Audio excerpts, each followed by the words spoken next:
আসসালামু আলাইকুম বন্ধুরা, সবাই কেমন আছেন? আশা করি ভালোই আছেন।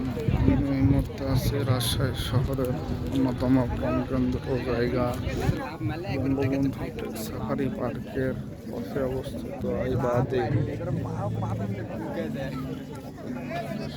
আপনারা এই আইবাদটির সৌন্দর্য দেখতে পাচ্ছেন।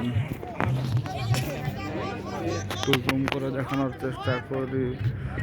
খরার কারণে যেমন পদ্মার তীরে চর জেগেছে, আপনারা দেখতে পাচ্ছেন।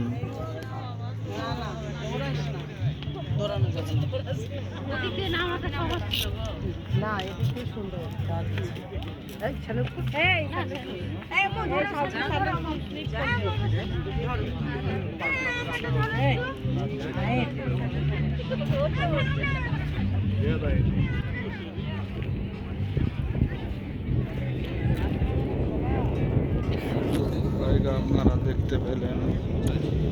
এখানে অনেকগুলো নৌকা রয়েছে, এখান থেকে নৌকা ভাড়া হয়। এখানে অনেকগুলো চটপটি ফুচকার দোকান রয়েছে, এখান থেকে মানুষ নৌকায় করে চর মজার দেওয়ার উদ্দেশ্যে যাতায়াত করে। যাদের ওখানে বাড়ি তারা যাতায়াত করে। এছাড়া অনেক মানুষ বেড়ানোর উদ্দেশ্যেও সেখানে যায়। আপনারা যারা রাজশাহী শহরের আশেপাশে আছেন তারা অবশ্যই জায়গাটি ঘুরেছেন এবং কেমন জায়গা কমেন্ট করে জানাবেন। এবং যারা যাননি তাদের সকলকে আসার আমন্ত্রণ রইল। ধন্যবাদ।